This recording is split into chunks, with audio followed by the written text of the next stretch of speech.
We continue right here. It is the Jake Asman Show on the SportsMap Radio Network. Joining us now on our progressive hotline is the quarterback of the Indianapolis Colts, a former five-star recruit, played college ball at Georgia and Washington. He is Jacob Eason, and he joins us now. Jacob, appreciate your time today, man. Hope all is well. Absolutely. Thanks for having me, Jake. I'm looking forward to it. So what was year one in the NFL like for you? You don't really have anything to compare it to. And of course, it was one of the strangest seasons any of us have ever watched. You were a part of it. It was your rookie year. What were some of the highs and lows of kind of dealing with the pandemic while still trying to be a football player?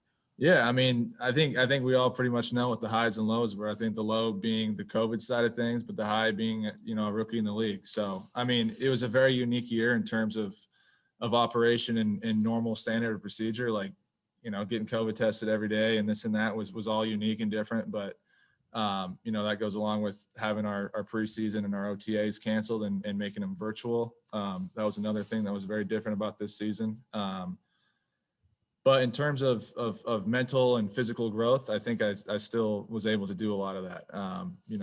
We still had a full 18-week season of being in there with the guys and I was able to take a lot away from it. So when you think back, to your season, of course, being a rookie is never easy. Throw in the fact that there wasn't any OTAs, you didn't have a preseason.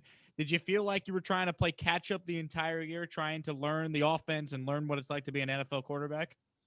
There's a little bit of this and that. The thing about the NFL that's different about college is it's constantly changing. 1 week we got a game plan in, and another week we got a different one in. So it's like, not that it was catch up. It was more just learning how to adapt to the change, I guess, weekly, and watching how Philip and Jacoby handled it and watching, how our coaches coach and how certain players, handle different situations. So I was able to take a lot in this season and take a good amount of notes and improve and learn a ton. So I was very fortunate to be in the spot that I was in, and I'm looking forward to this next season.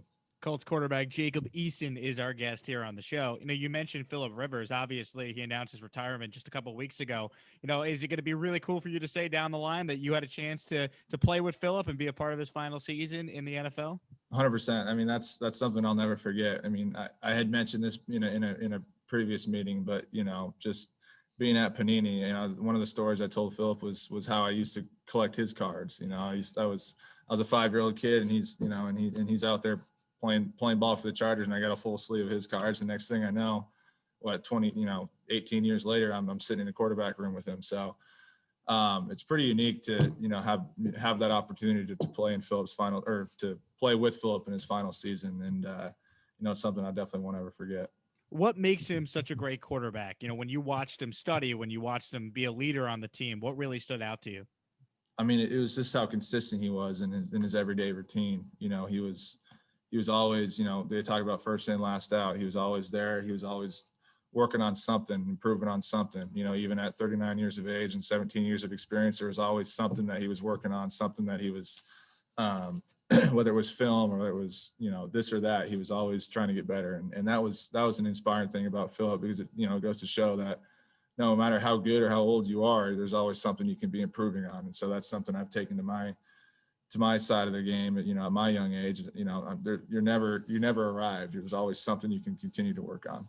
Did you ever talk to him about being a dad to so many kids and how he was able to somehow make that work for all these years? No, I didn't ever ask him that question, but I know the stories. I was able to meet his two boys briefly back in July at a different thing, but no, I know Philip is a very, very very polite and outstanding guy and an outstanding father. And, just being able to spend this last season with him was very unique for me and awesome.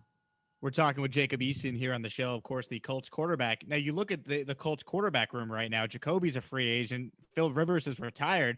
Right now, you're one of the few guys that are on this roster. How are you kind of approaching this offseason? Because there's certainly a lot of trade speculation or free agent speculation regarding that position, and there's many that feel you deserve a chance to compete for the starting job. So how are you viewing this offseason?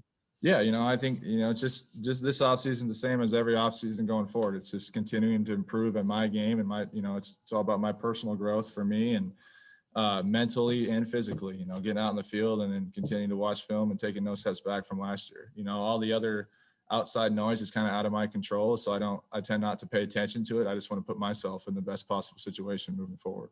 Will it be nice to actually, I don't know, have a couple preseason games to get some reps in this time around, you think? Absolutely. I'm very much looking forward to that, to get some of those under my belt and continue to improve on that, in that aspect as well. Now, one of the things I wanted to ask you about, because you would know better than most, is Nick Sirianni, your former offensive coordinator, taking the job with the Eagles as their next head coach. It kind of felt like, to many people, he came out of nowhere. He was not one of those hot names that the media was speculating on could be a guy that a team would hire. From your experience working with Nick for this past season, what stood out about him as a coach, and how do you think he'll do as the head man in charge in Philadelphia? Yeah, for Nick, I'm excited and very happy for him that he got that opportunity. He was always a super high energy guy that everybody wanted to be around. He brought the juice into the meeting rooms and the practice field, and just an up tempo guy. So and he was an outstanding hard worker in terms of game planning and getting ready for each and every Sunday. So I know he's going to bring all that stuff to Philly. I'm very excited for him and that opportunity he has, and I can't wait to see what he does with it. Now, your head coach, Frank Reich, people call him kind of a quarterback guru or quarterback whisperer. Can you attribute some quarterback guru-ness to Coach Reich? I mean, what makes him such a really good offensive mind? It's hard to pinpoint one or two things about Coach, but one of the things I love about him is how consistent he is, and how easy he is to talk to. And I think that's one of the. He's not a super intimidating guy. He's not a guy who's gonna freak out on you and this and that. But he's a guy who's always wanting the best at you and always pushing you to improve. And so in my meetings with Frank, I love just sitting in there and listening to him talk. And it's not that it's comforting. It's just it's hard to put it into words, really. It's just he's consistent in the way he approaches it every day.